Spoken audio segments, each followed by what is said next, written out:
fechar seus olhos e prestar atenção na sua respiração um pouco, enquanto você se lembra que nessa próxima 1 hora e meia não tem nada que você possa fazer quanto a qualquer outra coisa na sua vida além desse trabalho de sombras. Então, se permite ter essa 1 hora e meia de entrega aqui, de foco, ocupando unicamente com o que a gente tem aqui dentro do espaço.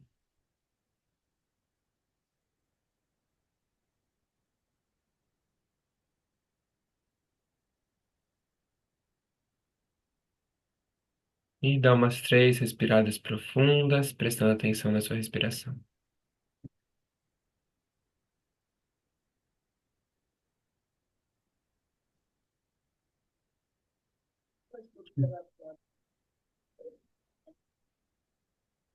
Ele bate e volta da Chapada.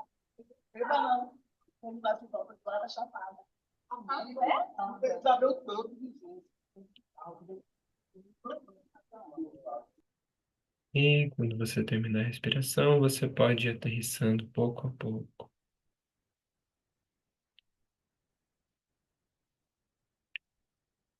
Bem-vindas. Vou abrir um espacinho para compartilhar um pouco, ouvir um pouco de cada um, como foi a pesquisa. Então, momento de check-in, você partilhar como você está chegando, mas também como foi essa sua pesquisa durante essa semana.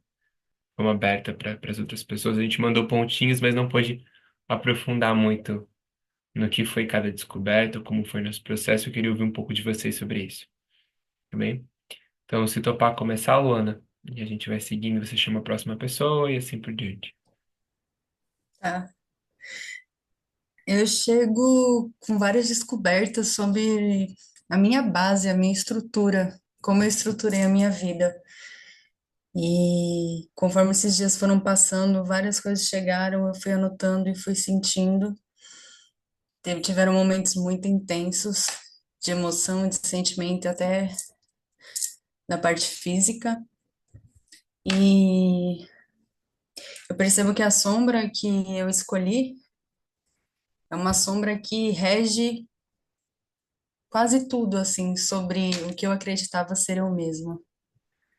Então, está sendo muito importante e transformador, assim, todos os dias, muita transformação e muitas descobertas. Eu chego assim.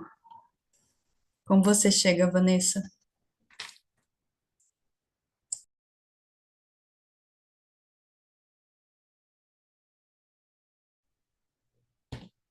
Boa noite a todos e todas. É, agora ainda estou centrando, porque eu voltei correndo da academia, que consegui ir. Não fez ter ido, mas acabou que eu estou ainda centrando. Mas foi muito. Consegui refletir bastante sobre as sombras e fiz algumas anotações durante esses dias. Eu estava na fase do meu ciclo que já é mais intensa, assim, de autopercepção, de perceber, né, justamente as minhas sombras, que normalmente elas vêm bem forte durante o meu período menstrual. E aí, com isso, com esse trabalho também ficou mais intenso. Acho que ajudou, né, a intensificar e perceber mais também. Então, acho que eu já venho de um processo de refletir muito em cima das meus comportamentos, enfim, dessas sombras, dessas coisas que me atrapalham, então está sendo muito bom. Eu acho que eu venho dessa forma hoje. E gostaria agora, Mirna, como você chega?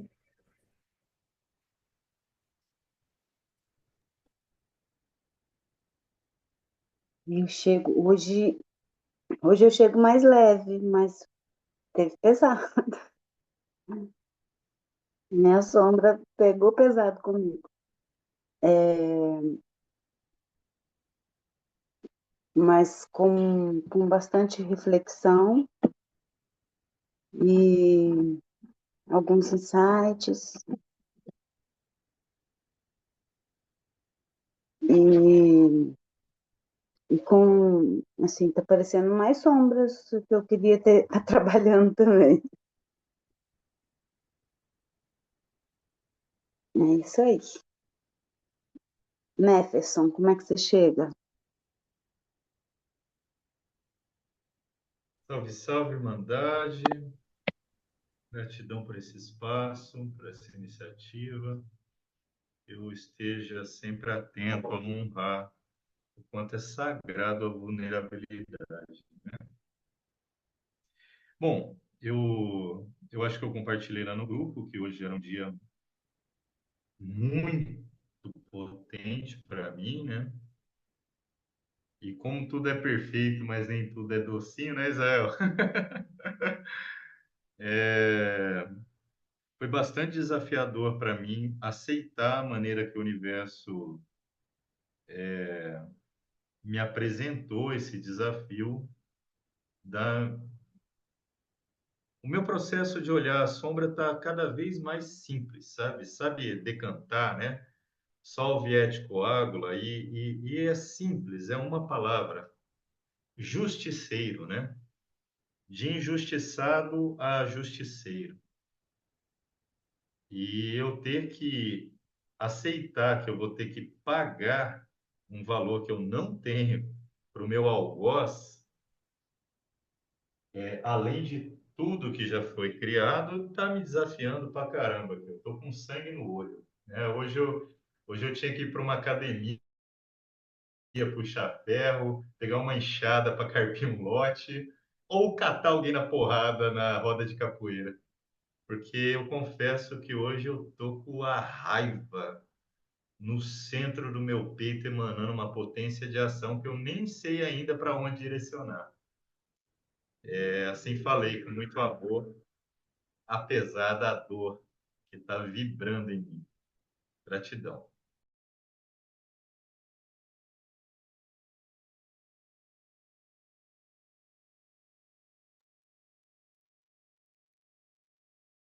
Alguma das Raquéis que queira começar compartilhando? Desculpa, gente, eu tô tão na raiva aqui que eu esqueci que existem outros, né? Raquel, né? Falta a Raquel, né? Pronto. Vocês estão me ouvindo? Sim. Boa noite a todos. Hoje eu chego um pouco agitada. Estão acontecendo algumas coisas particulares que estão mexendo um pouco comigo. Acho também por conta dessa investigação com a Sombra. Mas foi uma semana muito produtiva. Eu consegui analisar, eu consegui perceber várias situações.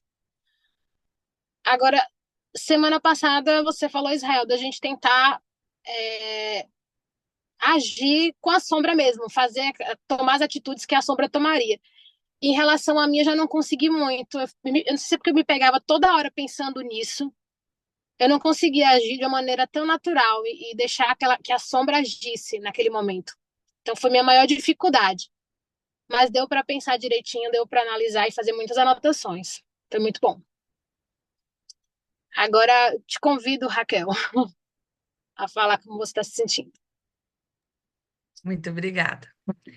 É, eu chego com muita gratidão e me veio assim, agora eu posso escolher, quando o Israel dizia assim, que para nós pensarmos nesse tempo que estaremos aqui, e então me veio assim, que agora eu posso escolher, não sou mais aquela criança que, né, passou por tanta dificuldade e não tinha escolhas. Então hoje, né, eu pude fazer essa escolha de estar aqui.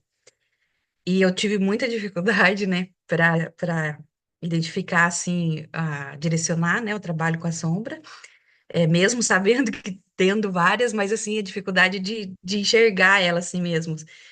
E eu agradeço a Israel, né, pelo apoio, pela condução, né, pela compreensão também. E aí, eu percebi, assim, que essa sombra, ela me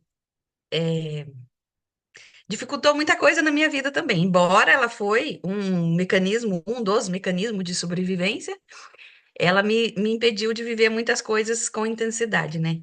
E eu sou grata, muito grata por estar aqui. E, é, como o Neferson falou, né, tem horas que vai doer, mas nós estamos caminhando para o caminho da cura. E eu sou muito grata por estar aqui hoje. Gratidão, Raquel, gratidão todo mundo que partilhou. É,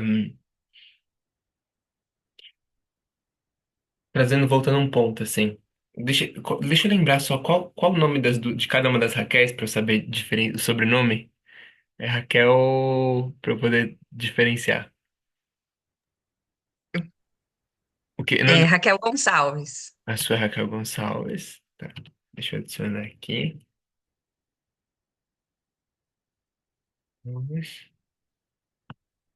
E da outra Raquel, qual que é? Você tá mutada, a gente não conseguiu te ouvir.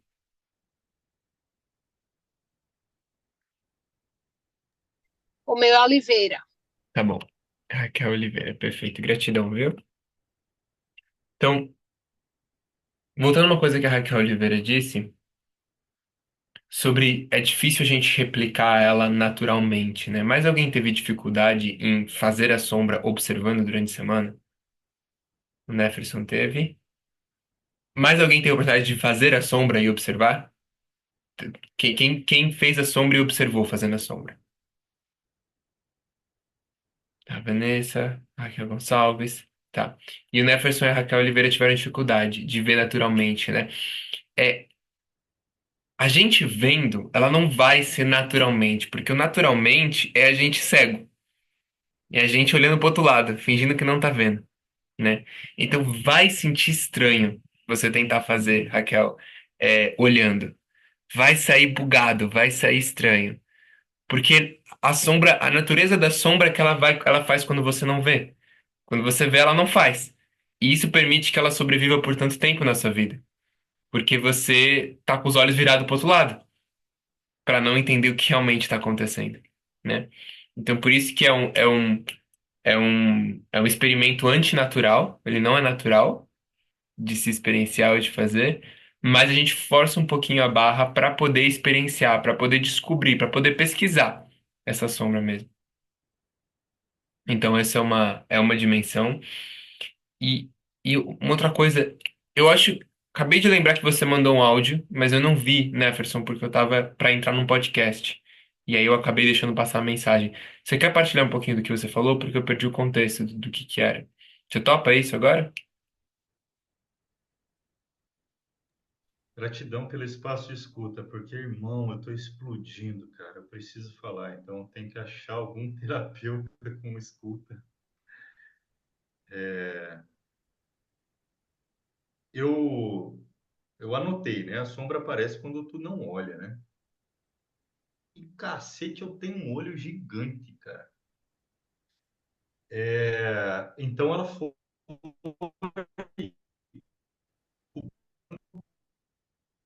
mesmo, Travou, Neferson. Você pode voltar a foi última coisa que tomando você conta. falou? Travou. Eu ouvi você falando que você tem um Ó, olho aqui gigante. tá uma tempestade, né?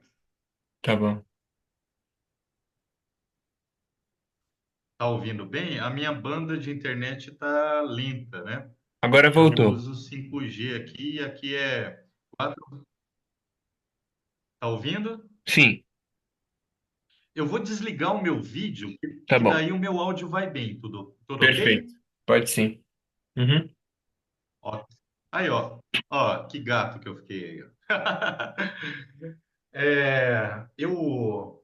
Eu tenho muito potente em mim o olhar observador, graças ao Vipassana, né?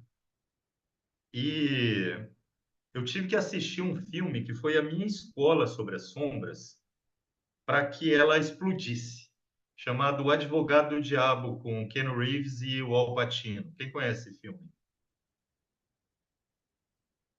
Todo mundo conhece? Tu conhece, Israel? Não, não conheço. O Advogado do Diabo. Tanto que eu anotei aqui com o advogado do diabolos, né? Diabolos é a origem da palavra diabo. Diabolos é aquilo que separa, símbolo é aquilo que une, né? É esse a etimologia das palavras diabolos e símbolos, né? De símbolo, vem a palavra sagrado. Eu gosto demais da etimologia das palavras. É assim que eu faço essa investigação profunda de mim, né? De discípulo de si, né? Discipleno. Então, eu ia buscando e às vezes ela aparecia como misticismo, como eu sou alguém que vivencia a Umbanda profundamente, né? Então, às vezes, na minha escrita intuitiva, vinha alguma entidade falar e eu percebia e observava a partir daquilo que é aquele koan que tu deu, que o encosto também é uma muleta, né? E aí eu comecei a dar espaço, abrir espaço para perceber o quanto o campo, né, o animismo também é uma big de uma muleta. Tu tem intimidade com essa linguagem ou não? Tá. Bom, no feriado de, de Zumbi dos Palmares,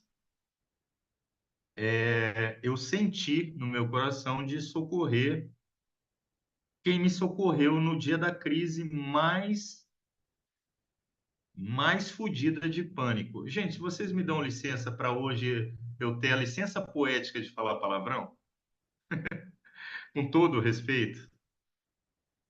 É, eu tive uma crise de pânico, que é quando a ansiedade me toma, e que não é ansiedade por falta de futuro, é por excesso de presente. E eu tenho um rolê com suicídio muito mal resolvido, né, em mim. Muito vindo do dogma da primeira religião que me forjou. Fui criado para ser padre na igreja.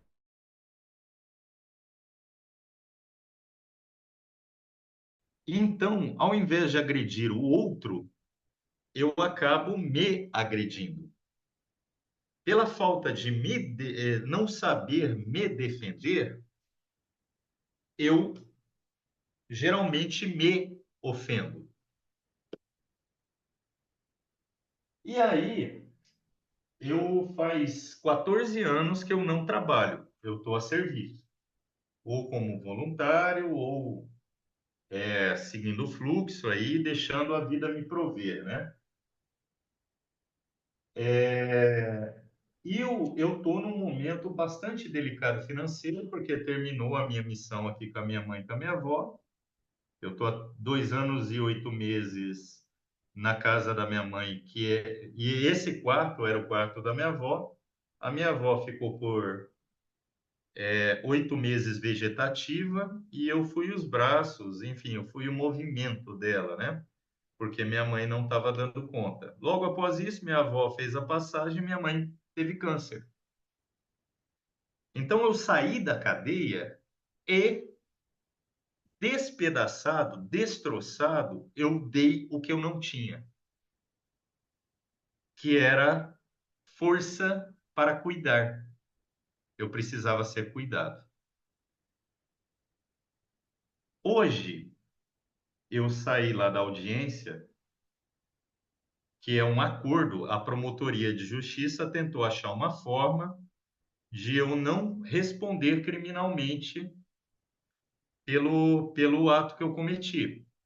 Eu descobri que a pessoa que me alugava o meu imóvel tinha câmeras dentro da minha casa, invadiu meu computador, é um psicopata. Ele tortura pessoas psicologicamente e tem uma perversão sexual num nível que é melhor a gente não comentar aqui. Na época eu era um dos guardiões do Brotherhood e eu jogava isso ali pedindo ajuda e ninguém teve coragem, vamos dizer assim, de enfrentar o cara. Eu enfrentei sozinho. E eu quebrei as câmeras para levar para a delegacia para provar, como prova da invasão de privacidade, eu fui preso por furto. Numa armação, ele pagou policiais para armarem essa situação para mim. 3 anos depois desse episódio, hoje eu tive que aceitar um acordo com a Promotoria de Justiça do Estado do Paraná, confessando que eu roubei. Então, hoje eu sou enquadrado no artigo 155 do Código Penal, furto simples. E aí, para eles arquivarem o processo, uma vez que eu sou réu primário, eu vou ter que pagar R$ 1.000 de 5 câmeras que custam R$ 80 na Shopee. E eu vou ter que pagar o cara que confessou por um áudio dizendo que ele estava me torturando para ver se eu tinha coragem de me suicidar mesmo. Ontem, então voltando ao episódio que eu mando o áudio, eu fui socorrer um pai de família que é de uma egrégora de xamanismo que eu também dou apoio, que se livrou do crack via a madresita ayahuasca. Esse rapaz é um cara favelado, é um preto que parece um urso de tão amoroso que hoje é um dos guardiões do Falangeiros de Jesus. Falangeiros de Jesus é um instituto aqui de São José do Rio Preto que atende a cada 15 dias pelo menos 100 pessoas fazendo rituais xamânicos. Dessas 100 pessoas, pelo menos 60% são dependentes químicos, são adictos. O restante é quem pode pagar pelo ritual para que o Falangeiros atenda de graça quem não pode pagar. Eu sou um dos, vamos dizer assim, financiadores desse rolê, né? Eu ajudo quando a conta não fecha, porque eles não têm o instituto deles, eles alugam um espaço terapêutico, tipo aquele que tu morava, Israel, em Floripa, a Viva, né? Tão caro para um cacete alugar aquela porra lá. E aí, eu liguei para o menino porque eu sabia no meu coração que os filhos dele, as três filhinhas, de 1,5, 3 e 5 anos, estavam com fome. Foi isso que a espiritualidade mandou no meu coração. E eu liguei para ele para convidar ele para vir almoçar aqui em casa. Eu ia buscar ele, a esposa dele, que vende Juju. Quem sabe o que é Juju? Foi a minha primeira profissão, vendedor de Juju em Porto Primavera. Eu me identifico pra caramba com ela. E aí ele me falou com uma voz, cara, de quem estava desmaiando. Ô, Nelson, eu estou aqui no instituto, estou trabalhando. Ele é pintor, só que ele estava fazendo uma diária de pedreiro, né? Eu falei, mas cara, o que que vocês estão fazendo aí no instituto? Não, mano, não é no instituto, não. É aqui na casa da Amanda e do Cancão. Amanda e Cancão são os donos da chácara onde é o Instituto Samadhi, que aluga para o Falangeiros. Eu já fui 3 vezes em rituais nesse instituto, eu nunca vi aquela casa sendo construída. Parece que a espiritualidade não deixou eu ver, né? E eles estão fazendo uma mansão, nego. Uma mansão no lugar lá, com um espaço para alugar para festas, né? E a casa deles. O Rafa é o cara mais humilde desse rolê. Ele é um dos guardiões da corrente.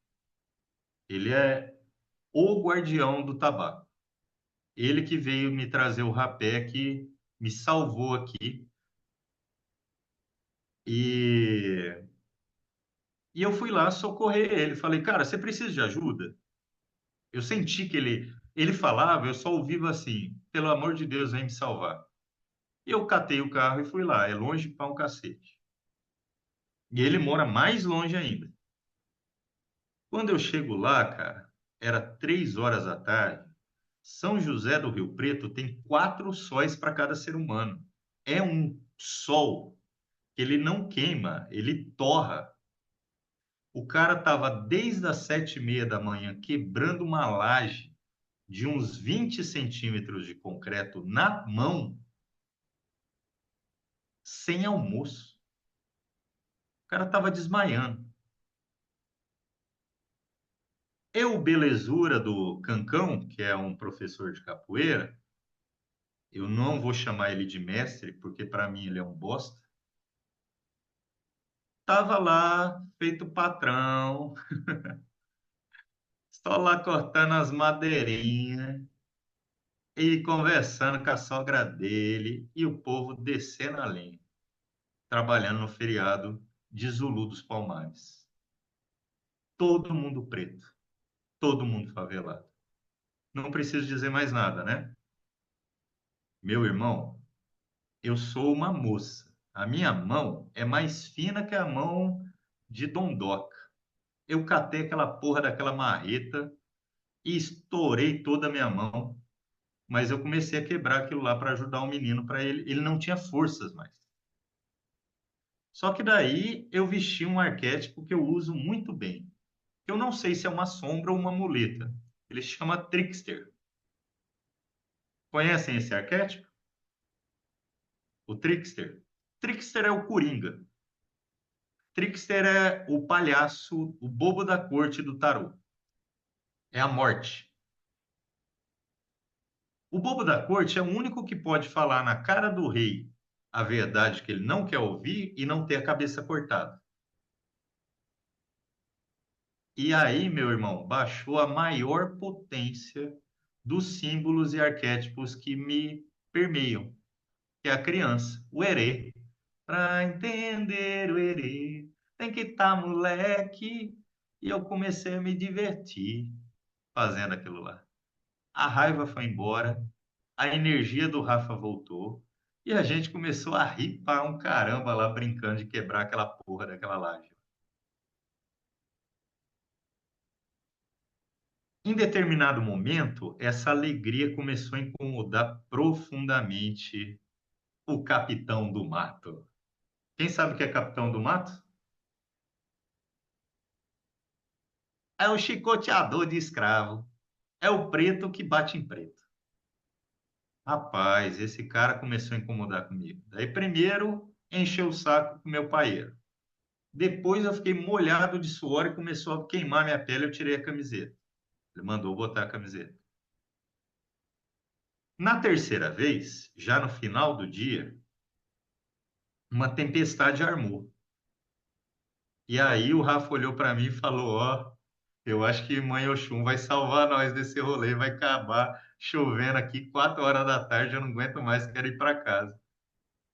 A chuva contornou o lugar, choveu em volta e não choveu ali. E aí o capitão do mato veio com o seu chicote.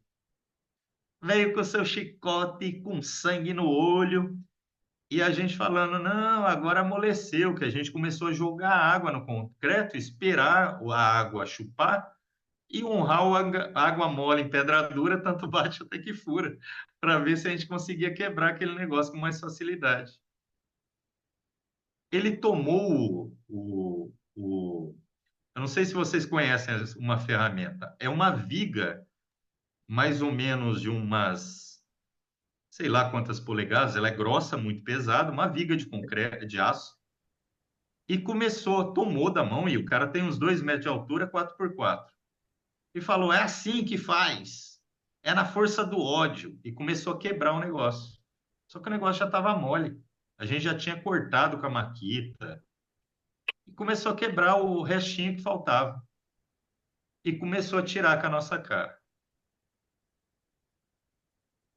Quando ele tirou com o Rafa, falando que, porra, eu vou ter que pagar um quarto da diária, meu irmão, o capeta me tomou. Eu falei: qual é, malandro? Tá tirando com a gente? 2 metros de altura, 4x4, mestre de capoeira, tá? Eu tenho 1,70 m, gordo. Nunca dei um murro em alguém, mas já levei pra cacete. Eu falei: baixa a tua bola aí, ô nego. Tá pensando o quê? Ninguém é escravo aqui, não. E aí ele: que você chega aqui, não sei o quê, você é um folgado, você é não sei o quê, você fala um monte de bosta. Eu: qual bosta? Fala aí, tô aqui. E fui indo pra cima dele. O justiceiro. Do injustiçado para o Chapolin Colorado, defensor dos frascos e comprimidos. E, nego, algo me tomou numa proporção que o cara cagou de medo de mim. E aí eu fui assentando aquela energia e voltei para a minha posição de poder e comecei a conversar. Não, vamos lá, vamos dialogar. Qual é? Vamos na palavra, então. Vamos no reto. É que você não... Não, cara, fala aí. Você tá fugindo, fala aí. Qual é? O que que eu fiz para te ofender? Foi a alegria? É pela dor, então, que você tem que fazer? E fui jogando até ele falar Jefferson, assim, só para trazer, eu preciso que você foque um pouco mais no que você sentiu, ou seja, o que que é tá, mais essencial do que você precisa partilhar para que a gente consiga passar pelos outros aspectos ainda hoje, tá bem? perfeito, eu ia quebrar a cara daquele cara. Eu não sei como, mas eu ia quebrar a cara daquele cara. Ele me expulsou do lugar, eu tô com a mão, eu vou mostrar minha mão para vocês, que agora eu acho que a internet voltou. Toda Uhum. fodida. Eu fiquei lá 2 horas e meia trabalhando de graça. E quem teve que pagar a compra para o Rafa levar comida para casa fui eu, não foi ele. Porque ele não pagou o Rafa.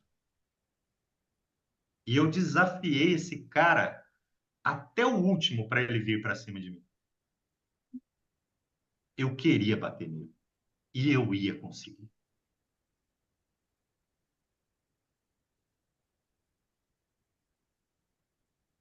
Eu queria pegar ele como exemplo, esfregar a cara dele no chão e mostrar que ele era preto também. E ele é uma moça, cara. Ele é um menino. Ele é um cara um pouco mais velho que eu, mas é um moleque. É o adolescente ferido, talvez o mesmo adolescente ferido que há em mim, porque todos somos espelhos. Do não visto, não incluído, o vilipendiado, incompreendido e destratado. Eu encerro a fala assim: a minha sombra é: eu apanhei tanto, eu apanhei tanto, eu apanhei das formas mais cruéis possíveis. Meu ex-sócio roubou a minha casa. Todas as minhas ex-mulheres me traíram. Eu levei um tiro no peito que atravessou o meu peito do cara que queria me matar, era um capitão do Tático de Floripa. Se eu jogar a minha raiva em cima de alguém, nego, vai ser covardia. É isso. Assim falei com muito amor. Gratidão, né, Fersan? Acho que isso abre porta e também não só isso, mas algumas partilhas que eu recebi via privada para um assunto muito importante no que diz respeito quando a gente vai trabalhar com sombras, que é a gente vai entrar hoje no campo das raízes, né? Então a gente vai continuar a nossa pesquisa para o campo das raízes.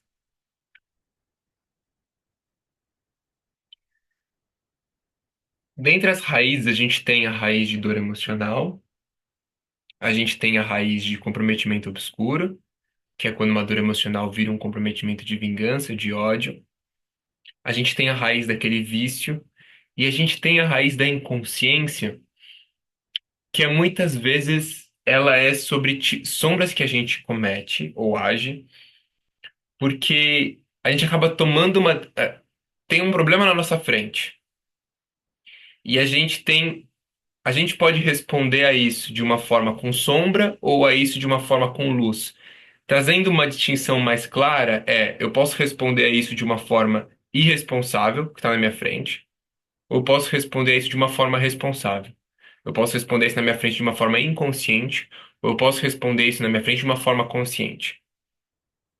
Então, eu acho que essa é uma das raízes que a gente precisa aprofundar um pouco mais. Porque as outras são basicamente claras, né? Me diz se alguém não entendeu ainda elas. Uma delas é uma dor emocional, então você passa por uma circunstância, na infância e você cria uma estratégia de sobrevivência. E essa estratégia de sobrevivência é a sombra que você tem. Por exemplo, mentir para evitar apanhar, por exemplo, é, ser o melhor ou competir ou humilhar os outros para evitar ser humilhado, ou se humilhar para evitar ser humilhado, ou se diminuir para evitar ser menosprezado. Então, formas de lidar e processar com certas dores e traumas, ou parecer mais forte do que é, parecer maior do que é para garantir proteção. Então, bem claro, né? A de comprometimento obscuro é a mesma coisa da dor, só que quando a dor ela, ao invés de virar eu vou me proteger, ela vira o eu vou me vingar, eu vou atacar o outro, eu vou fazer o outro pagar por isso, ela vira um comprometimento obscuro com essa dor. Claro também de entender, né? Alguém não entendeu alguma dessas duas?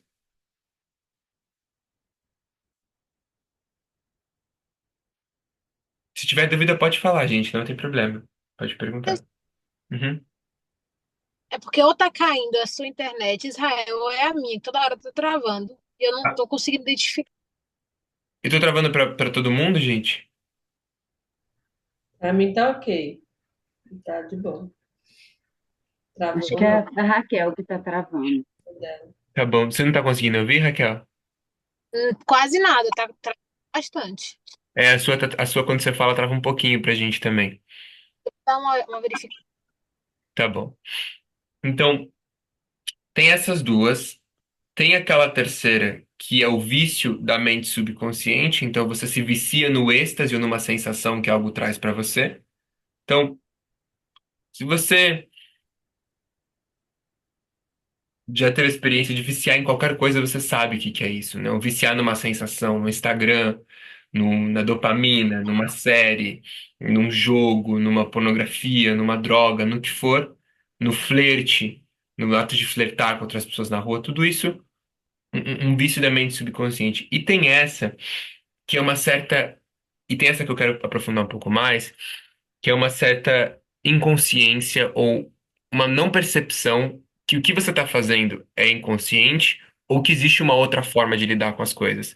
E eu quero apresentar isso num nível, uma camada um pouco mais profunda pra gente. Deixa eu mostrar aqui um mapa. Vocês estão vendo esse coisa branca ou não que tá abrindo? Sim?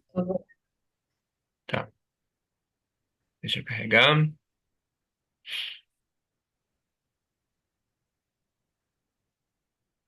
Não tá indo ainda. Pera aí.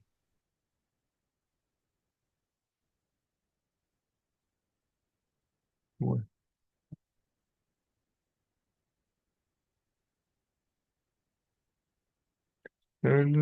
Aí foi? Estão vendo? Estão Você vendo? desenha.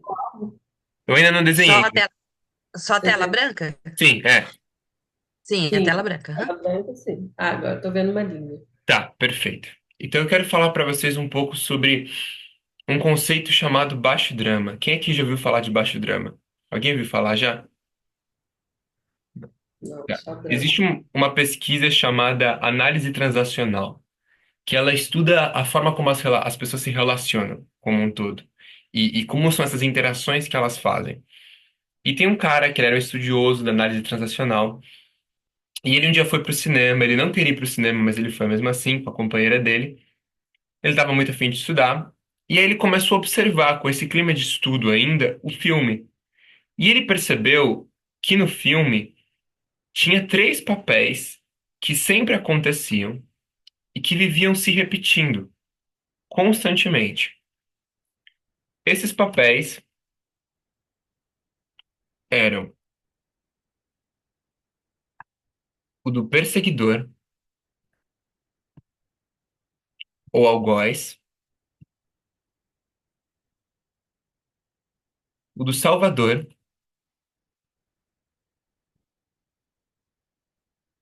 e quem chuta o próximo? Vítima. Exatamente. Vítima. Não deu tempo de abrir o microfone. Você Exatamente. chama, você chamou isso de baixo drama, é isso? É, mas a gente vai explicar já. Então, Ah, tá. perseguidor. Tem pessoas que chamam Triângulo do Drama, tem gente que chama o Sim, Triângulo. eu conheço.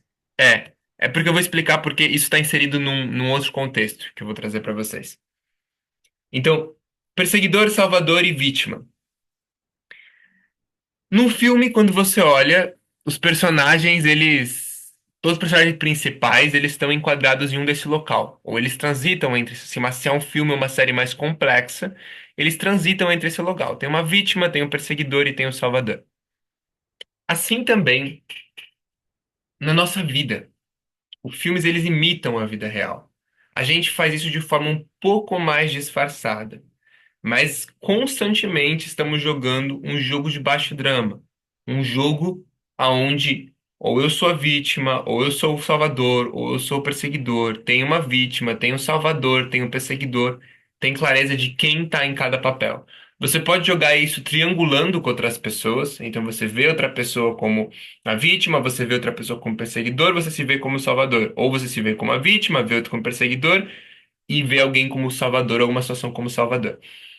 Mas você pode também jogar sozinho. Você pode ser o sua vítima, seu perseguidor, salvador. E a forma como a gente. Ou você pode. Você nem falou com as pessoas, mas na sua cabeça elas ocupam certos papéis. Então tem esse jogo acontecendo. E o motivo pelo qual a gente não percebe, às vezes ele não fica tão evidente, é que a gente muda de papel muito rápido. Na vida real, a gente está constantemente migrando. Ah, não, eu sou o salvador, aquela pessoa vítima, aquele é o perseguidor. Mas agora eu quero ser o perseguidor do perseguidor, porque eu quero mostrar pro perseguidor o que que é, que ele deveria fazer. E aí começa a migrar essa rodagem de papel. E o baixo drama, ele é um jeito,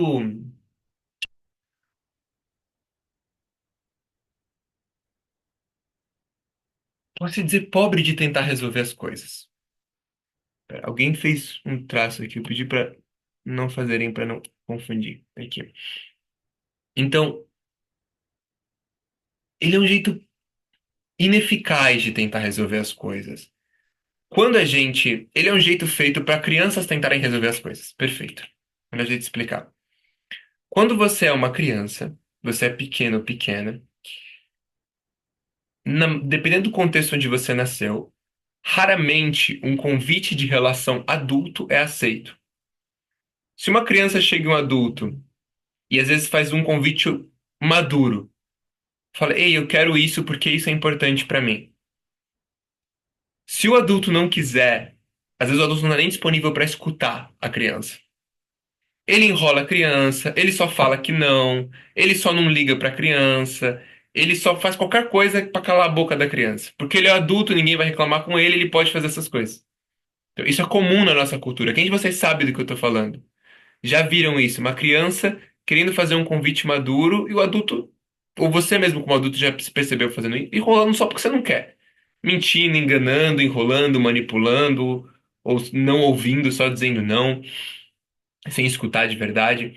Então, quando você é criança, muitas vezes você precisa desenvolver um jeito.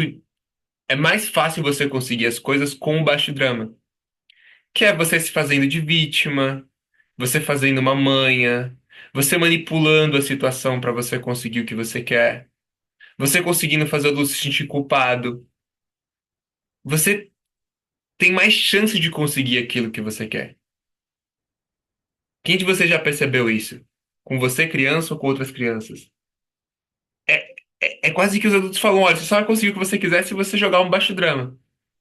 Se você jogar essa forma e mais irresponsável de manipulativa de conseguir as coisas, do jeito que a criança consegue. Então, quando você é pequeno, o baixo drama ele pode funcionar como um jeito pobre de resolver as coisas. Mas quando você se torna um adulto, ele é a forma mais ineficaz de você conseguir. Por exemplo, você quer, você está sentindo tristeza porque você gostaria de mais tempo de qualidade com seu companheiro ou sua companheira.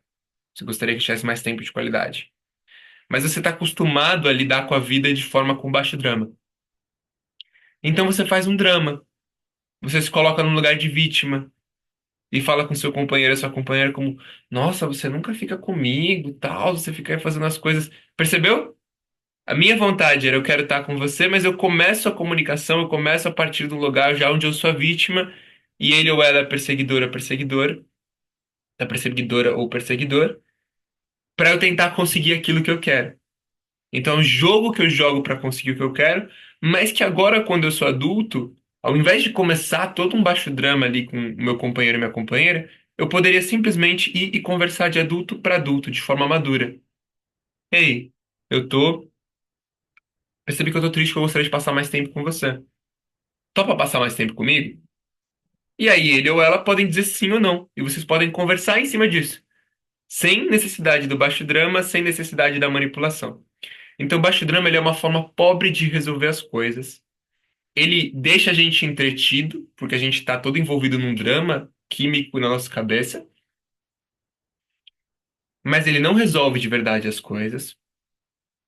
E ele é uma experiência de quase vida.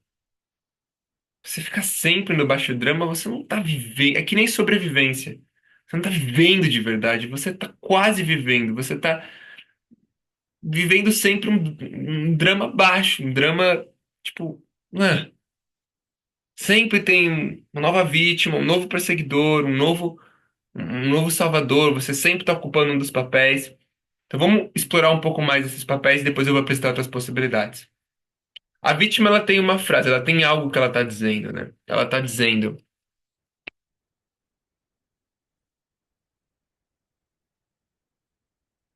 eu não estou ok.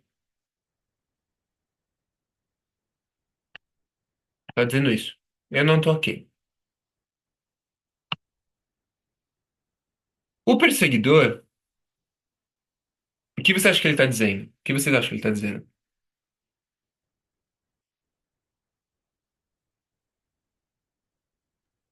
Eu tô te vendo.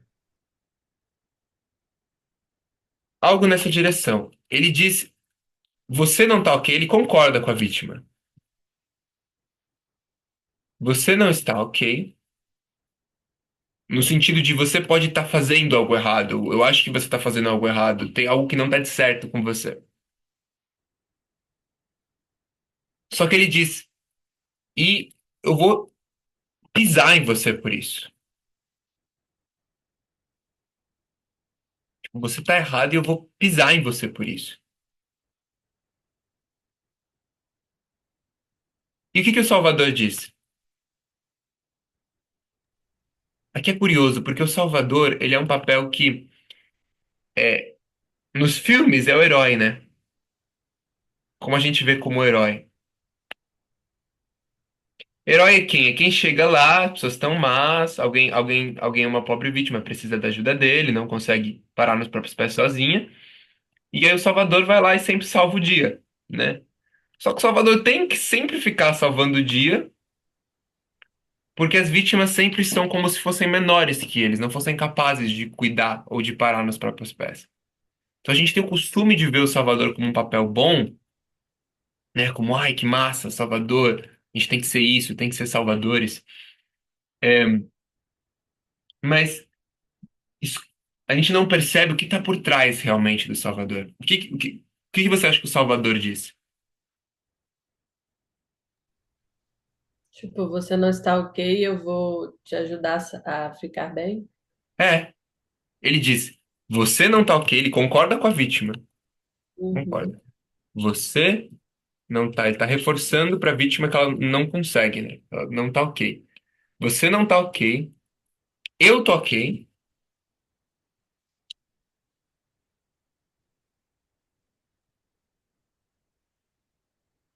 Você não consegue sozinha. Eu vou te ajudar.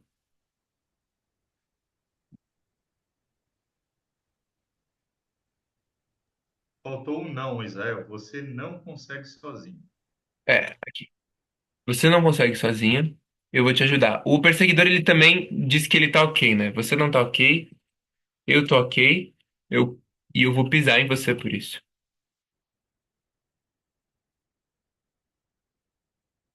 Tá. Então, o Salvador, ele esconde uma arrogância por trás. Vocês percebem isso? Quando você vai, cara, eu vou salvar alguém, essa pessoa não consegue sem mim. Tem uma arrogância e um desempoderamento por trás, que é você estar reforçando um contexto ou uma situação onde a pessoa não consegue parar nos próprios pés, onde ela não consegue cuidar de si, o que é diferente de você apoiar uma pessoa para parar nos próprios pés. Você apoiar alguém em cuidar de si, são coisas completamente diferentes, né? O lugar do salvador, ele, ele acaba criando mais um desempoderamento do que um empoderamento. E existe outra forma de lidar e de ajudar. Não é sobre ajudar isso, não é sobre não ajudar. Mas a gente vai chegar lá. Esse drama, Desculpa a interrupção. diga. Olha só o que eu anotei do filme como resumo do Advogado Diabo. Cuidado com a arrogância. Mesmo que naquele momento seja o melhor. Seja pequeno, inofensivo e invisível. Não deixe que o vejam chegar. Essa é uma fala do Al Pacino que faz o papel do diabo no meio do filme, quando ele está explicando a artimanha dele. Uhum. Não. Então, cada uma dessas três papéis, eles usam uma energia principal, tá? Eles usam. A gente tem quatro sentimentos. Algum de vocês já viu a palestra gratuita que eu tenho no YouTube sobre sentimentos e emoções? Levanta a mão se sim. A Vanessa já viu? Tá? Quem não viu ainda, eu recomendo você dar uma olhada. Ela é muito boa, tá gratuita no meu YouTube, Israel Kairos. Junto com a minha mãe, vocês vão entender mais sobre isso, dos sentimentos e das emoções. Mas a gente tem quatro sentimentos básicos: raiva, medo, tristeza e alegria. Eles podem ser usados consciente ou inconscientemente. O baixo drama ele se alimenta dos sentimentos de forma inconsciente. Qual sentimento você acha que está por trás do perseguidor? Do algoz. Raiva? Exatamente. Raiva. Ele usa raiva inconsciente. Qual sentimento está por trás do salvador? Vamos para a vítima primeiro. Qual sentimento está por trás da vítima? Tristeza, Medo? medo. Ouvir tristeza e medo. Pensa para vocês verem qual dos dois é. O que a vítima está sentindo? Se coloca nesse lugar de vítima, assim. Medo. Medo você diz de alguma coisa acontecer para você, né? Isso Eu é mais diria assustado, com medo de algo acontecer, mas quando você se vê como vítima, você fala, putz, estou sendo uma vítima. tristeza. Eu diria tristeza. E é tristeza. Ela usa tristeza inconsciente. Ah, eu não tô bem, eu não tô ok. Tadinha de mim, né? Essa é outra coisa que ela diz. Ela diz, tadinha de mim, eu não tô ok. Tadinha de mim. Então, ela usa tristeza inconsciente. E o Salvador, o que ele usa? Realmente é um pouco mais difícil das pessoas acertarem. Medo? É um amor disfarçado. Então, amor, ele é um princípio brilhante, ele não é um sentimento, né? Na camada do sentimento, a gente tá falando de raiva, tristeza, medo e alegria. Eu ouvi medo. Por que medo? Do que o Eu acho Salvador que tem medo? Se coloque no lugar de Salvador, do que ele tem medo? De perder o papel de destaque. Pode ser também. De Ou alguns. de ser vencido, alguma coisa assim. Sempre ele tem que estar.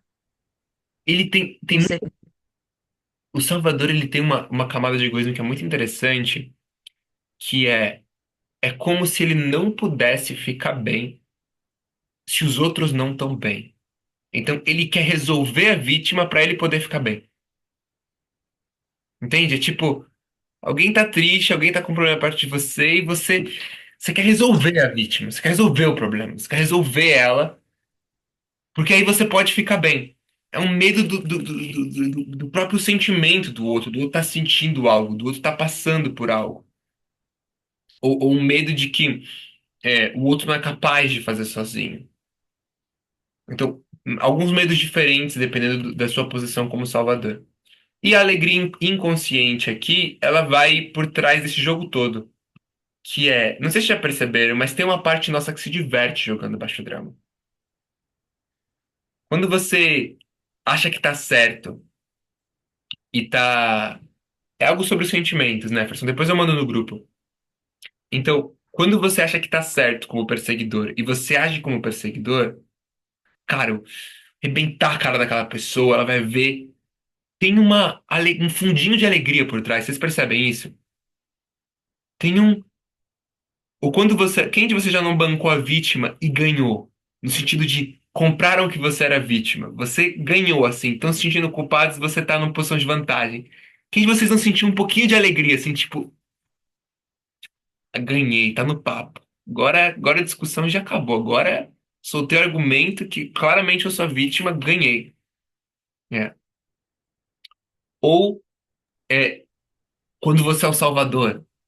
Ah, uma alegria de, nossa, eu tô vindo aqui salvar. Tô vendo, ninguém mais tá vendo, eu sou o único que tá vendo. Sou o grande salvador que vai poder resolver. Então, muitos salvadores também vão nessa direção de tem medo dos próprios problemas, né? Então vão resolver o dos outros. Também como uma fuga, às vezes, dos próprios desafios. Então, nesse lugar, é como se. É importante a gente entender os sentimentos para isso, tá? Alguma coisa acontece e depois que essa coisa acontece,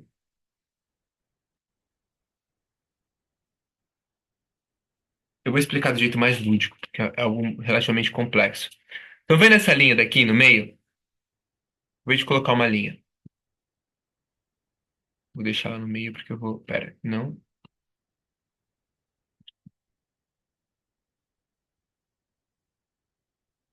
Tá. Tá vendo que essa linha tá no meio de dois triângulos, né? Essa linha no meio, ela é a realidade. Eu vou falar algo ousado.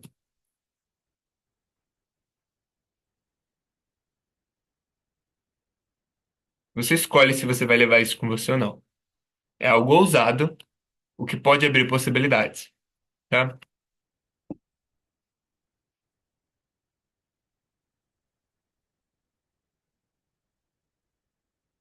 A gente não se relaciona com o mundo como o mundo é.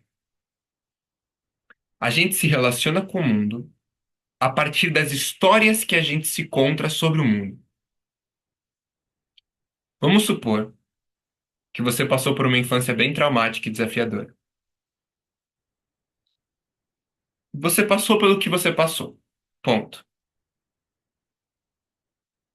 Você pode contar a história para você, ou seja, dizer que quem você é hoje, como você, vamos supor que hoje você tem um montão de desafios.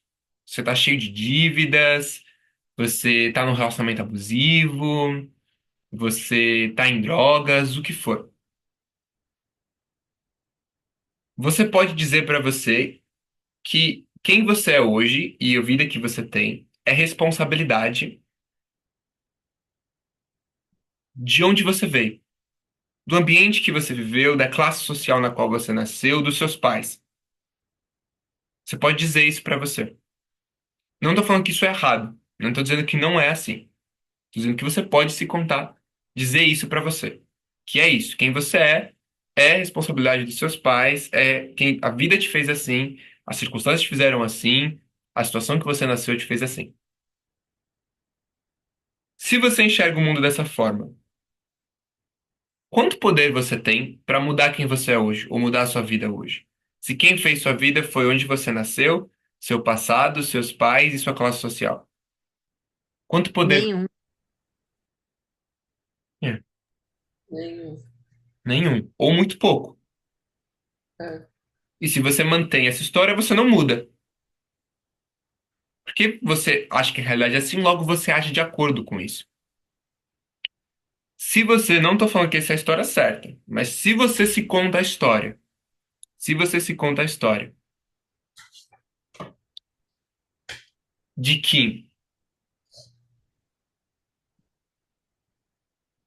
você que se fez como você é, teve convites da sua família para que você adquirisse certos hábitos, certa personalidade, teve convites que as pessoas em sua volta fizeram, que a cultura fez para você, teve facilidades para acessar certas coisas que sua classe social te ofereceu ou não te ofereceu, mas você escolheu, você montou quem você é, 100%.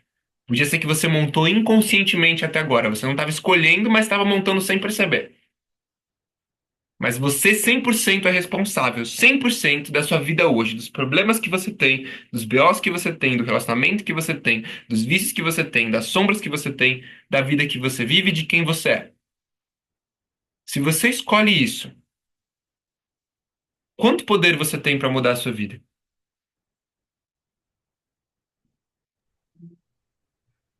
Total, 100%. É, 100%.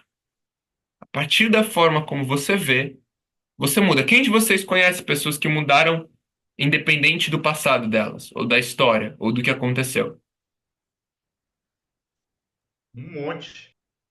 Quem de vocês conhece pessoas que não mudaram e que afirmam e batem pé no chão que é por causa da história e do passado delas?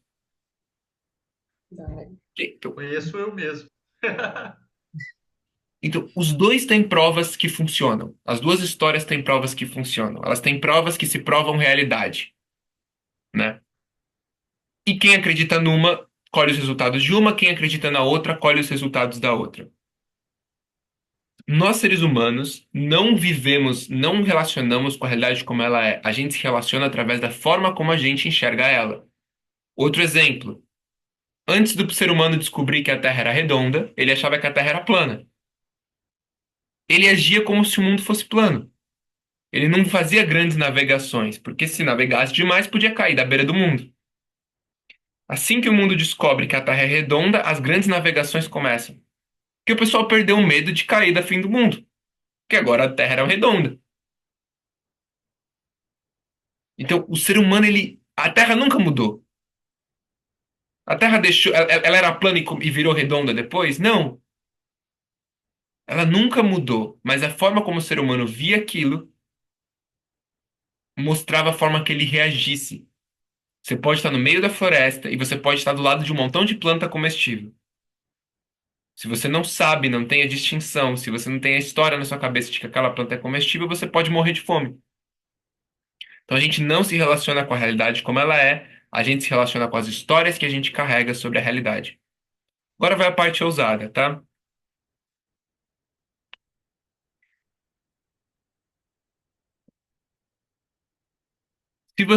Se você conta ou já contou a história pra você que você é você pelo passado que você teve, pela história que você passou, pelas coisas que você viveu, pela sua família, pelo que for.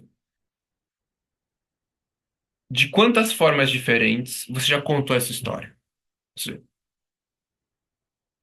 Teve provavelmente um momento que você falou: "Ah, não, eu sou assim por causa disso." Aí teve um momento que você falou: "Não, não é tanto por causa disso, é mais por causa disso." Ou: "Ah, tá, eu tenho um pouquinho mais de responsabilidade. Agora eu acho que eu tenho um pouquinho mais de responsabilidade." Não, não, agora eu realmente acho que foi tudo por causa. Quem você já não percebeu a sua história? Você contou versões diferentes da sua história, de como você, de certa forma, é uma vítima do que aconteceu com você. Eu já fiz isso muitas vezes. Já contei a história de vítima sobre o meu passado, a minha vida, de diferentes formas. Quem de vocês já fez isso também? Tá. Eu elevado à terceira potência. E sobre uma história empoderada, de não, eu sou responsável por tudo que me aconteceu. Talvez tenha pelo menos um momento que você já contou isso pra você. De quantas formas diferentes você já contou isso pra você? Eu Eu vale. elevado a 63 potências. Ok. Agora a pergunta: qual das duas histórias é real? A que você é uma vítima ou a que você é responsável? Qual delas é real? É a realidade. Nenhuma das duas. Nenhuma das duas. Por quê? Porque nada está sob controle. Fala um pouco mais. Como assim nada está sob controle? Por que nenhuma das duas é real? Porque só existe o presente, número um. Porque eu não sou as minhas emoções e eu não sou os meus pensamentos. Mas eu entendo, e isso é um conceito maravilhoso, mas indo para uma forma prática, por que ela não. Como assim nenhuma delas é real? Como assim Não nenhuma das existe, histórias é real? Tem que ter Não, uma real. Qual que é a real? não existe algoz nem vítima. Nem salvador, nem perseguidor. Não existe. A real é que não existe. Só que tem uma pegadinha aqui. Porque a gente não tá falando de duas histórias, na verdade. A gente tá falando de 800 histórias. Que, como vocês mesmos falaram, vocês contaram de formas diferentes histórias sobre serem uma vítima. E vocês contaram diferentes histórias sobre serem responsáveis. Então tem 40 histórias que estão competindo para qual é a real. O convite que eu tenho aqui para vocês é esse. São só histórias. Dentro de você mora um leão e sei lá, uma gazela. Qual que vai sobreviver? Eu não entendi, né, Ferson? O personagem que vai sobreviver para que eu ganhe atenção, que eu traduzo como a profecia celestina dita, né? A profecia celestina foi o primeiro lugar que eu vi isso daqui escrito em 2000, quando eu li o primeiro livro. Ele fala que a gente vive de energia, e a troca de energia, já que uma vez socialmente posta a tirar da fonte, eu ganho energia tendo que trocar socialmente, como seres relacionais. Separados da fonte de energia primordial, que basicamente aqui em Gaia é a natureza, eu pego essa energia das pessoas. Se eu me conecto com a fonte, eu estou autossuficiente. E aí a sincronicidade me guia. É a única maneira que eu consigo sair do drama a partir do meu ponto de vista. Faz sentido ou não expliquei ao certo? Ficou mais ou menos para entender, mas eu não vou abrir mais portas nisso para que eu possa focar em apresentar essa proposta, essa ideia. Então, o, a proposta aqui, o convite que eu estou trazendo para vocês, é de que são só histórias. Que a realidade, ela tá além da nossa, da forma, da cabeça e da forma como a gente pode compreender ela. A gente dá palavras às coisas, mas as coisas significam muito mais do que palavras. Isso daqui não é um copo, isso daqui não é uma shakeira, isso daqui é uma experiência completa, inteira, Se você dá zoom, existe um montão de coisa acontecendo aqui. E se você dá zoom out, existe um montão de coisa acontecendo aqui. E isso daqui tem tantas camadas que não podem ser explicadas. A realidade é muito mais profunda do que a nossa mente consegue conceber ou compreender. Mas a gente cria histórias para se relacionar. Quando você entende que tudo são histórias, você tem três opções. Você pode decidir que você não vai mais usar histórias. Então você vai virar um monge nas montanhas e nunca mais vai usar histórias para contar a realidade e você vai apenas experienciar a realidade como ela é. E é uma escolha maravilhosa, linda, vai em frente. Ou você quer escolher continuar contando histórias. E aí você pode contar histórias de baixo drama, ou seja, a partir da perspectiva de que existe uma vítima, um perseguidor ou um salvador. Ou você pode contar histórias e enxergar o mundo a partir da perspectiva do autodrama, aonde existe um guardião,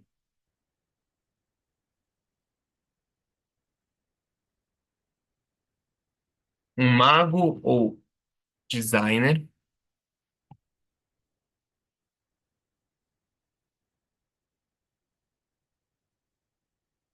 um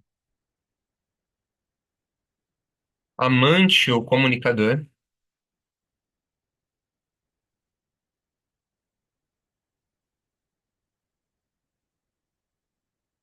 e um space holder, um rei.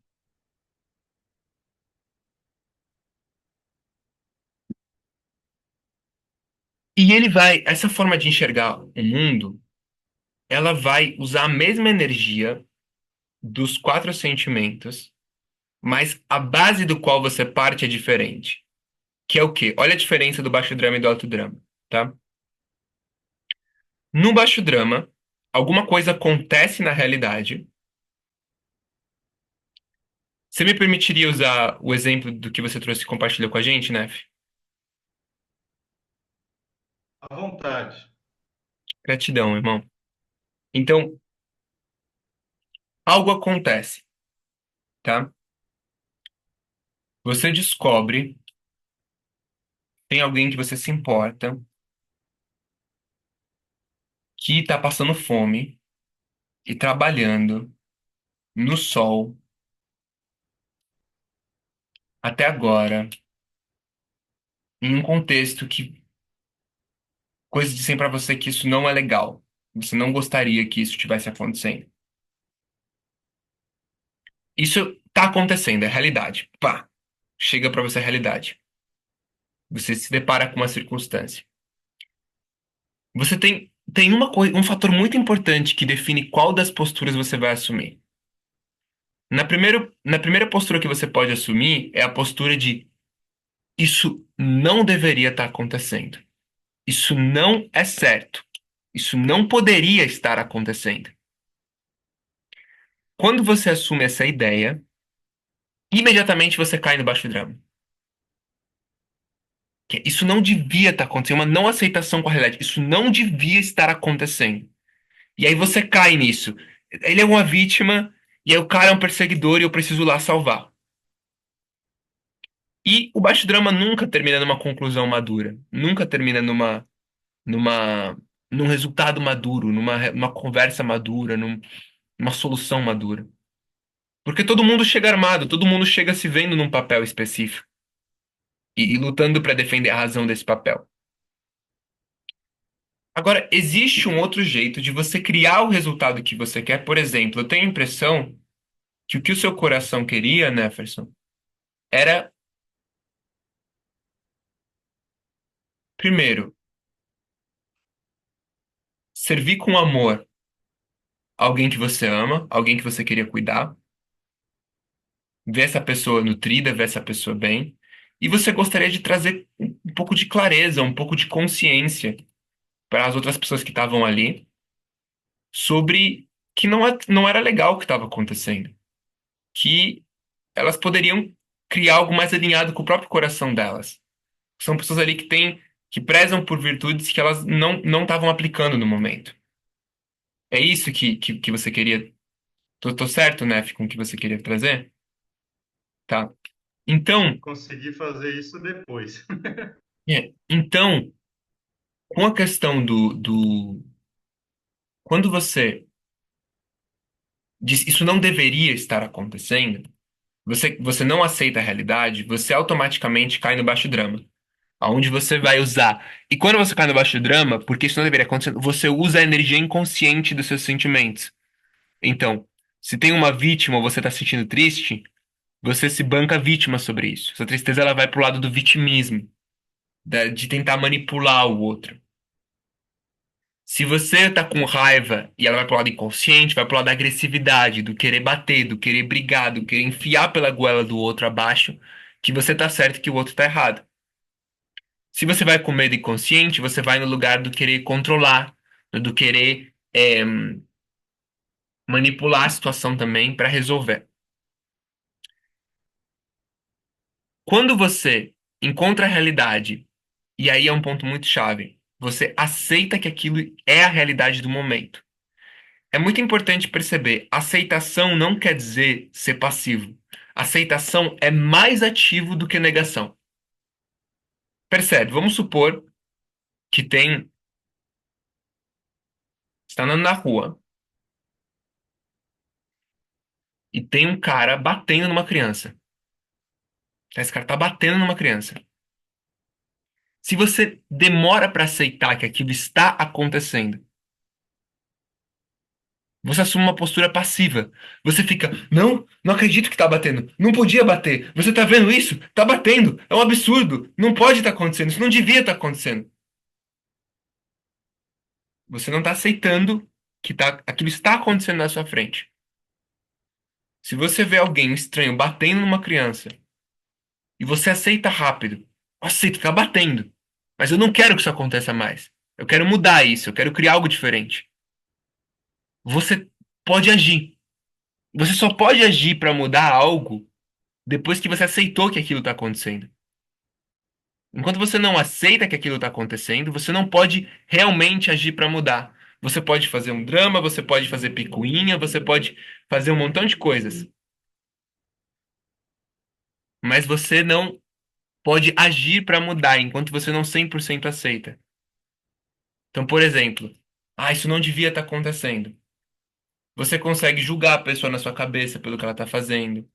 Você consegue criar discursos mentais, tentar fazer a pessoa se tocar, mas você não está de verdade para dentro do jogo porque você não aceitou 100% o que está acontecendo e não aceitou que você quer fazer algo a respeito de verdade sobre.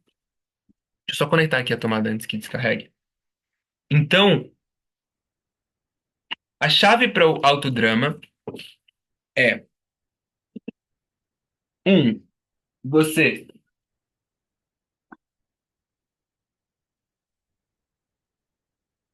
aceitar que essa é a realidade, aceitar que o que está acontecendo na sua frente está acontecendo, e aí você vai usar a mesma energia que você estaria usando de forma inconsciente, mas agora de uma forma consciente, para você criar algo. Por exemplo, a raiva, ao invés da raiva ser contra o outro, a raiva do perseguidor ela é contra.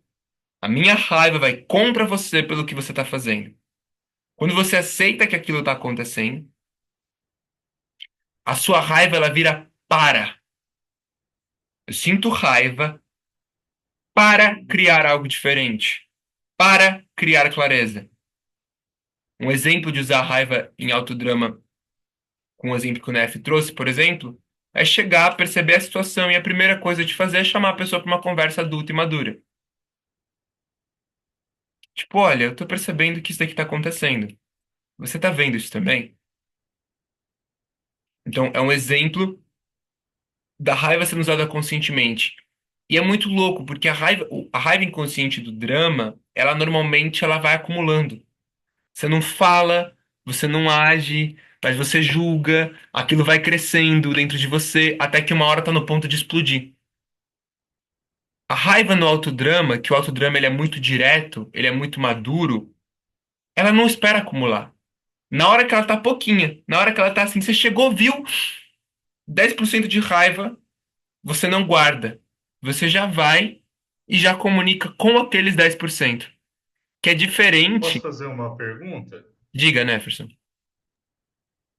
Quando eu chego lá, eu acho que eu narrei isso, né, e vi o que estava acontecendo, a minha atitude, então, foi ajudar.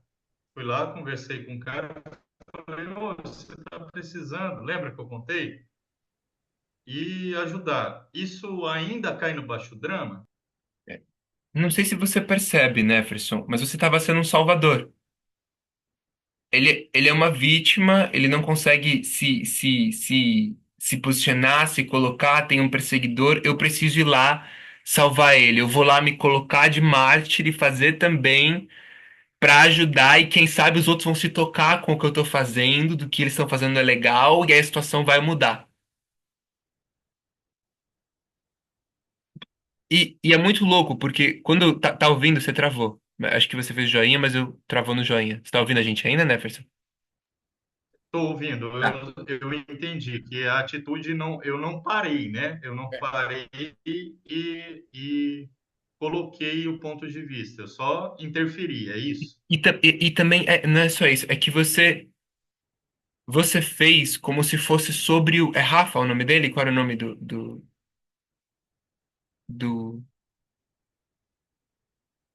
Não tô te ouvindo, tá sem mic. Opa, O quê? foram os dois. No caso do Cancão lá, eu peguei e fui falar com ele, ó, eu posso Não, ajudar? Neferson, Pedir licença. eu tô perguntando o nome do que tava batendo na pedra. Qual era o nome dele? Ah, o Rafa, Rafa. É, Rafa, tá. Então, o que aconteceu? Você jogou como se fosse sobre o Rafa. Ah, o Rafa é uma vítima que tá aqui fazendo sem ele querer. Na hora que você chegou ali, de verdade, não era mais sobre o Rafa. Não precisava ser sobre o Rafa. Era sobre você. Você sentiu raiva sobre algo que é importante pra você. Que talvez não fosse importante pro Rafa necessariamente. Mas era importante pra você. E isso é o suficiente pra você falar com o outro cara, o Cancão. Você- era importante pra você que o que você visse não tivesse acontecendo. Era importante pra você que uma cultura diferente de relação com os participantes daquele grupo fosse criada naquele ambiente. ao invés da que estava sendo criada ali. Então, você no autodrama, você não teria agido internamente como se fosse sobre o Rafa, entendeu? Ah, o Rafa é uma vítima e eu estou indo salvar ele desse perseguidor que não tá percebendo o que ele tá fazendo. Você ia chegar. Entendi. Então, foi a pergunta que eu fiz no meu áudio lá. O que é ser sem noção? Ok. Então, seguindo, seguindo nessa camada,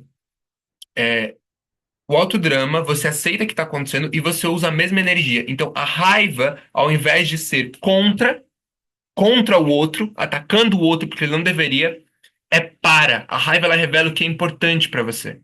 Para mim é importante uma cultura, para mim é importante compreendermos que estamos num trabalho onde tem pessoas nesse trabalho que têm dinheiro e tem pessoas nesse trabalho que têm necessidade de dinheiro e que se for ter contratações dentro dessa falange, desse grupo, que elas sejam feitas cuidando com as necessidades básicas de quem está em necessidade agora financeiramente. Por exemplo, isso é um exemplo de algo que é importante para você.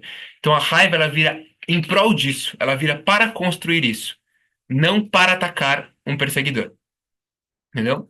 Então esse a raiva ela vira para, não contra. O mago, o designer, o medo. Isso é o amante. É Não, isso ou não? não. O que eu usei agora foi o guardião. É a raiva consciente. A raiva consciente ela é para e não contra. Perdão. Então, ali no perseguidor é raiva, no Aham. salvador é, Medo. e E na aí, vítima, tristeza. Então, raiva consciente. Quando você vai aqui, ó, no autodrama, que é o lado da direita, e você usa raiva consciente, você usa o arquétipo do guardião. Quando você vai usar o medo consciente, então vamos supor, você sente medo de. Você aceita que algo está acontecendo e você sente medo, por exemplo, você sente medo que o Rafa está com fome e está ultrapassando o próprio limite para trabalhar. Vamos supor que você sente esse medo. A primeira coisa que você sentiu foi esse medo. Você como mago, como designer, de forma consciente, a primeira coisa que você faz é você checa. E eu tô com receio de que você esteja com fome e ultrapassando os seus limites. É isso mesmo? De forma clara, direta. A pessoa pode dizer sim ou não, pode dizer não. E acabou. Ou pode dizer sim. E ela diz que sim. Aí, como mago, como designer, você vai entender até onde a pessoa. É muito importante isso. Quem de vocês já. Eu sempre eu fui em Salvador de carteirinha durante a maior parte da minha vida. Quem de vocês que já se colocou muito nesse papel de Salvador percebeu que as pessoas às vezes ficam bravas com você? Você salva elas, ajuda elas, resolve o problema delas, elas não querem mais olhar na sua cara depois. Ficam bravas que você salvou. hashtag total, é isso. Porque a pessoa trabalhou para criar aquele problema para ela. Porque o problema vai ajudar ela a crescer. Alguém que se bota num BO, se botou no BO para crescer com esse BO. A gente se bota nos problemas para crescer com eles. A pessoa tem todo o trabalho de criar um problemão para ela e você quer chegar todo pimposo, sem resolver os seus, e quer chegar todo pimposo e tirar o problema da mão dela, sem pedir permissão. É claro que a pessoa fica brava com você. É claro que ela te afasta de amigo e volta a arrumar o mesmo problema de novo. Ela precisa daquele problema para crescer. Você sabe que alguém nunca mais vai entrar num relacionamento abusivo quando a pessoa sai. Ela sai por conta própria, não porque alguém tirou ela ou obrigou ela a sair. Quantas vezes já não viu um amigo ou uma amiga saindo de um relacionamento abusivo porque você obrigou, porque fizeram coisa, porque as circunstâncias levaram, porque. E a pessoa volta a cair na mesma situação depois. Arruma outro traste ou outra traste igualzinho. Porque não aprendeu com o problema. Agora, quando você sai por conta própria, você cresceu com o problema, você não volta a arrumar ele de novo. Então, as pessoas precisam dos problemas dela. Você pergunta se elas querem ajuda. Então, estou com a impressão de que é, você tá precisando de ajuda sobre isso. Tipo, parece que tá com fome, você está ultrapassando o seu limite. Você quer ajuda? Você quer ajuda? Quer que eu fale com ele? Quer que eu te peça uma pausa? Quer ajuda? E a pessoa tem o direito, na dignidade dela. Quando você vê alguém como vítima, você está tirando a dignidade da pessoa. Então, quando você vê ela como um adulto maduro e se relaciona, convoca esse lugar nela, você pode perguntar: você quer ajuda? E a pessoa pode falar que não. E aí, tudo bem, a pessoa não quer ajuda. Mesmo que a melhor opção fosse ela receber ajuda, a pessoa precisa ter o não dela respeitado. Talvez da próxima, talvez seja uma lição para ela. Da próxima ela vai aceitar ajuda. Ela, poxa, devia ter aceitado ajuda. Maravilhoso. Ela aprendeu, cresceu, aprendeu a dizer ajuda agora da próxima. Usou essa oportunidade. Então, você respeita o sim ou não dela. Se ela fala sim, aí você tem campo livre para agir por essa pessoa, entendeu? Para ajudar ela da forma que ela quer. Se ela não pediu ajuda, não aceitou sua ajuda, você querer forçar isso é você querer projetar um baixo drama em cima da pessoa, querer projetar um papel de vítima nela. Então, o mago designer vai usar o medo consciente para checar e vai usar o medo consciente para resolver problemas também. Então você olha e você fala, tá, como eu me comunico aqui para que isso se resolva? Pode falar, Vanessa. Só um comentário que eu acho que é importante se falar sobre o Salvador, que eu percebo muito, é que normalmente o Salvador ele quer fazer do jeito dele, ele não quer ajudar da forma que a pessoa quer ser ajudada, né? Ele nem quer saber como que é, o que que você precisa de ajuda? Não, ele fala, não, eu vou te ajudar, vou fazer isso por você e faz do jeito da cabeça dele, achando que é aquele ali o caminho também, né? Acho que Exatamente. tem. Exatamente. Carambola, gratidão. Deixa eu anotar aqui de novo, Vanessa. Escreve isso. Aqui. Vai estar gravado também depois, se quiser checar de novo. É, tá. Baixo drama, alto drama. A tristeza consciente. Enquanto a tristeza inconsciente é, isso está acontecendo, eu estou triste, sou uma vítima dessa situação. Cara, eu sou uma vítima dessa situação. Você pode usar a tristeza consciente para aceitar a situação. Tipo, tá bom, passar por um luto. Isso está acontecendo comigo. Ou isso aconteceu comigo. E você pode aceitar isso por completo. É um motivo, é um camada da tristeza consciente. Outra, você pode usar a tristeza consciente para comunicar o que é importante para você. Então, olha, isso daqui é importante para mim. O que você falou agora é, eu gostaria de pedir que você não falasse mais assim comigo. O que é importante para mim é uma relação com essa base. Então você pode usar a tristeza para comunicar as coisas que são importantes para você, ao invés de manipular ou criar culpa.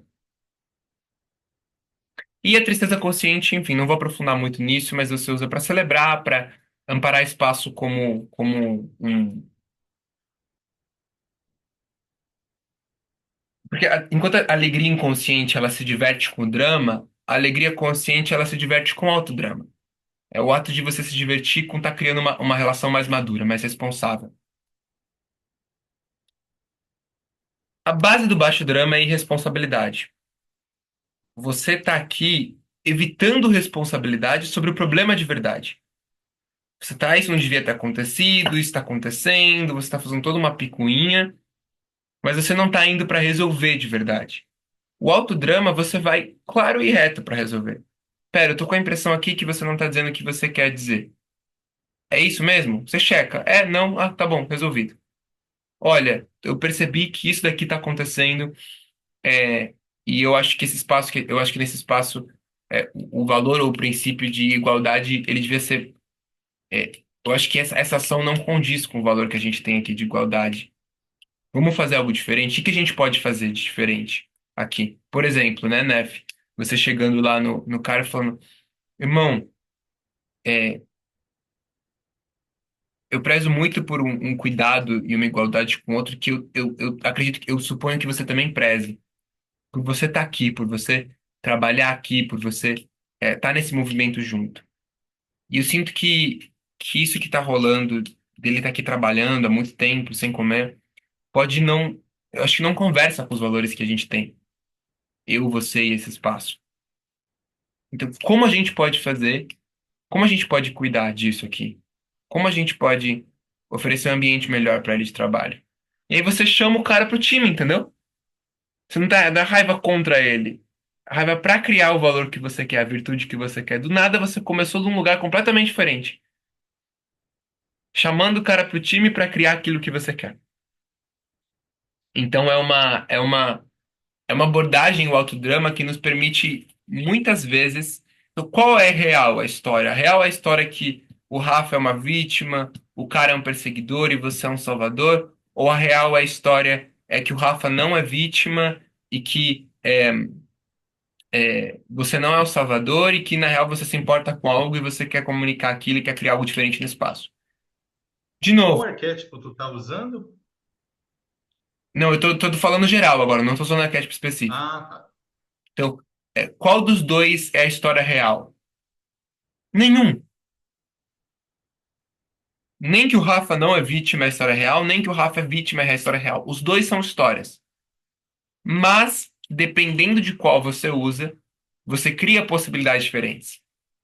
Se você usa a história que o Rafa é uma vítima e que você é um salvador e o cara é um perseguidor, você cria o resultado de uma briga com o cara porque o cara é um perseguidor, um conflito, uma picuinha com ele porque ele é perseguidor, e um desempoderamento pro Rafa porque reforça a ideia que ele não consegue fazer sozinho. Se você conta a história de que você se importou com algo e você quer criar algo diferente, você cria isso, você cria colaboração entre você, você checa se o Rafa quer ajuda e você conversa com o cara sobre o que você quer criar. Aí você cria colaboração entre você, o Rafa e o cara.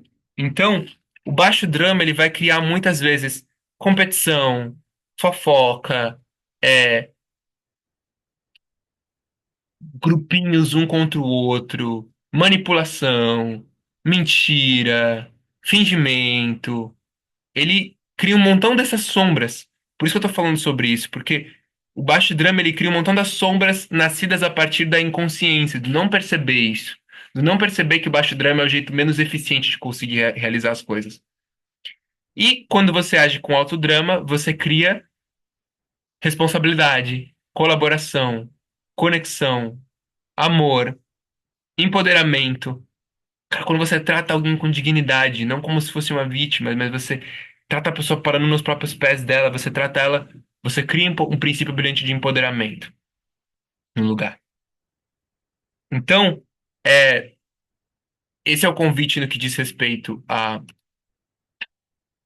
essa camada de sombras que elas nascem da inconsciência, ou da não percepção, que é a gente faz muita coisa a partir do baixo drama, várias sombrinhas a partir do baixo drama, porque não percebe que não é mais o jeito mais eficiente de conseguir as coisas.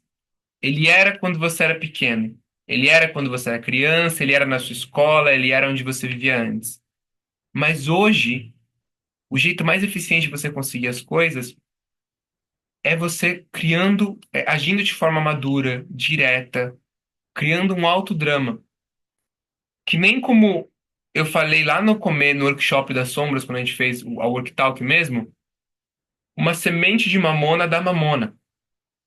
Não tem como uma semente de mamona dar maçã. E uma semente de maçã dá maçã.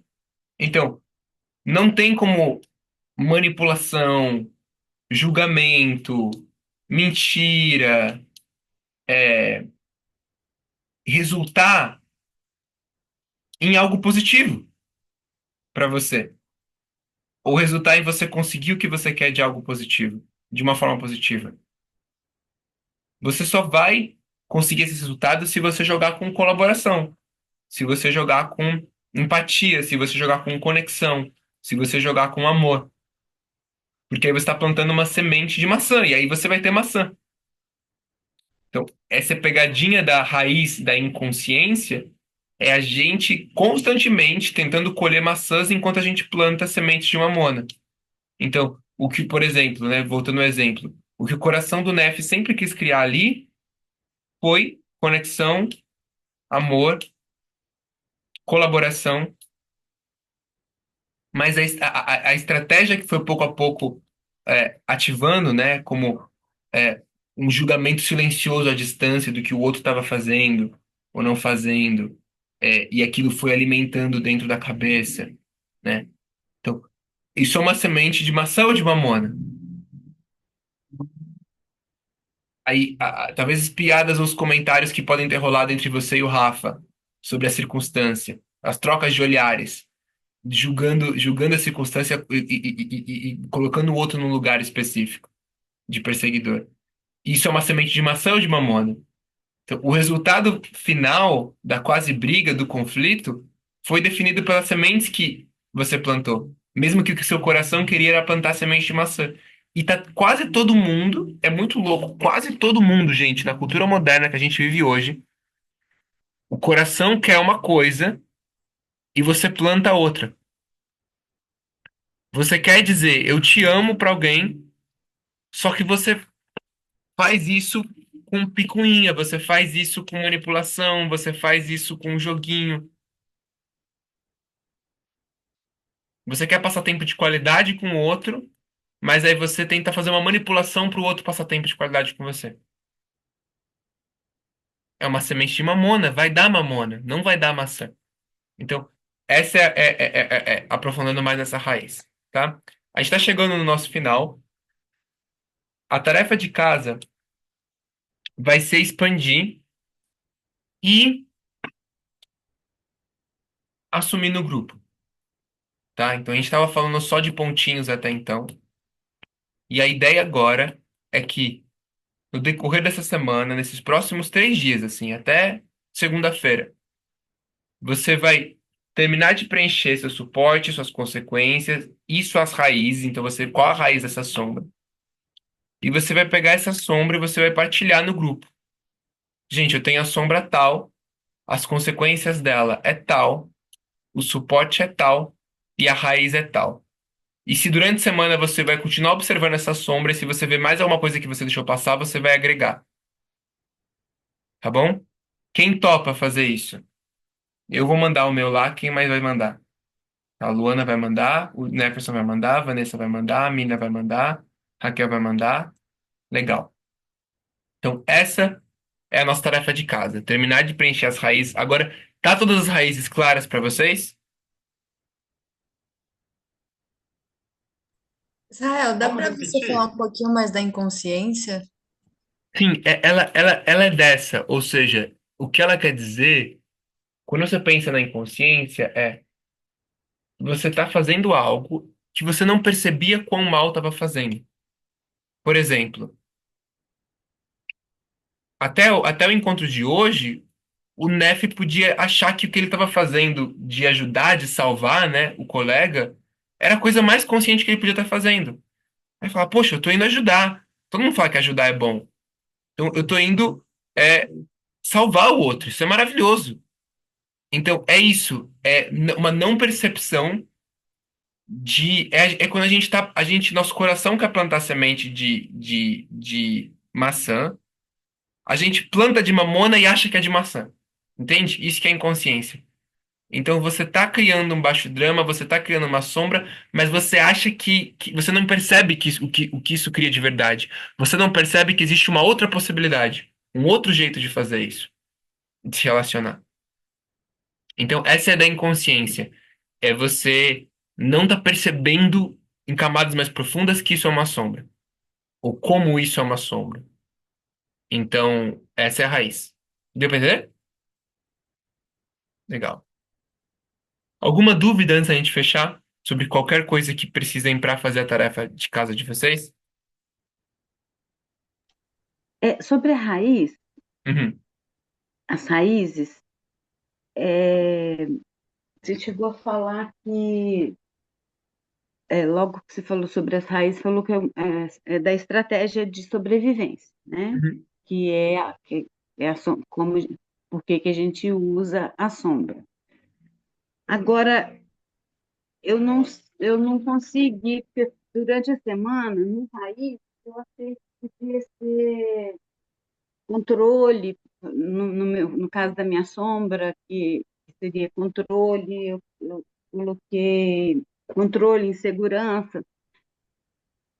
Aí eu não entendi muito bem sobre a raiz. Sobre qual é a Porque raiz do controle, né? a- Tá, não é, a minha sombra não é a sombra que, é porque a sombra eu escolhi a partir de uma circunstância. Eu estava sem saber. Aí você citou uma coisa que, uma sombra pode surgir a partir de uma circunstância. Eu uhum, lembrei de uma circunstância que foi trash, e, e eu peguei essa sombra, né?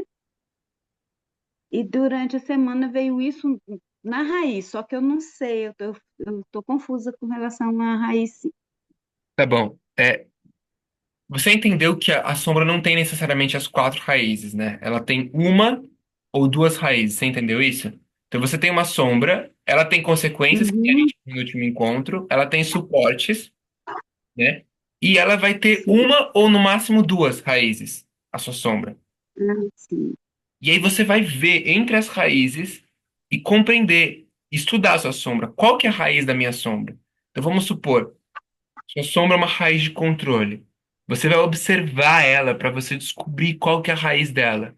Então, cara, esse controle, quando ele começou, desde quando eu tenho, você começa a ver. Ele começou porque alguma situação no meu passado aconteceu e eu desenvolvi controle como uma estratégia de sobrevivência, ou esse controle é um comprometimento obscuro, é uma vingança, vamos supor. Meu pai me controlava e aí eu decidi que eu vou controlar homens em volta, em retorno, assim, fiquei ficar muito brava e eu decidi que eu vou me vingar, por exemplo. Ou é um vício, você tem um vício na sensação de poder, de você ter controle sobre o outro, de o outro depender de você ter controle. Então, esse pode ser uma outra raiz. Ou você não percebia de verdade que controle era algo ruim, você achava que era um jeito de dizer eu te amo, por exemplo. Então, Uhum, é, é você fazer um autoestudo para observar sobre qual é a raiz que você tem. Durante a semana você vai, assim, mandem nos próximos 2, 3 dias, mas continuem observando durante a semana, todos os dias. E aí, uhum, checa, é isso mesmo? Tem mais algo? No encontro que vem, a gente vai testar, a gente vai falar sobre elas e a gente vai validar os suportes. Então, eu vou falar com vocês, a gente vai validar os suportes, as consequências, as raízes. Mas até lá vocês vão continuar precisando por conta própria, porque vocês não vão ter eu para sempre. Então, vocês vão precisar descobrir, sacar essas coisas por vocês mesmos, tá bom? Então, pesquisa na sua sombra. Qual é a raiz da sua sombra? E vai tentando encontrar ela durante a semana. Chuta uma e depois vai continuando observando para ver se é isso mesmo. Tá bom? Ficou claro? Legal. obrigada. É isso. Foi uma maravilha estar com vocês nessa noite. Mais uma noite de trabalho intensa. E nos vemos na próxima semana. Aguardo a mensagem de vocês, tá bom? Beijo. E pratiquem autodrama, tá? Toda oportunidade que tiverem, toda vez que você perceber que você está se colocando num lugar de vítima, ou de algoz, ou de salvador, pratiquem mudar. Primeiro, começa por aceito. Aceito a situação. Aceito que é isso que está acontecendo. Agora que eu aceito que essa é a realidade, o que que eu quero criar a partir disso? E aí você começa a praticar. Se descobrirem algo legal, praticarem algo legal, manda um áudio contando, tá bom? Quem vai colocar a Lua de Cristal para tocar e assistir Super Xuxa contra o Baixo Astral quando terminar? E como assim? Não entendi. O quê? Cara, tudo que tu falou tá naquele filme. Vocês lembram da Xuxa? Bom dia, amiguinhos, já estou aqui. Eu sou o único velho aqui? Pô, não é possível. Tem um filme que chama Super Xuxa contra o Baixo Astral. Vocês lembram desse filme? Que é o que lança a música Lua de Cristal. Eu vou assistir hoje. Deixa eu ver se tem no YouTube. Obrigado, gratidão. Tá bom. Beijo, gente. Obrigada, uma boa noite. Beijo, boa Boa noite. noite, abraço. Gratidão.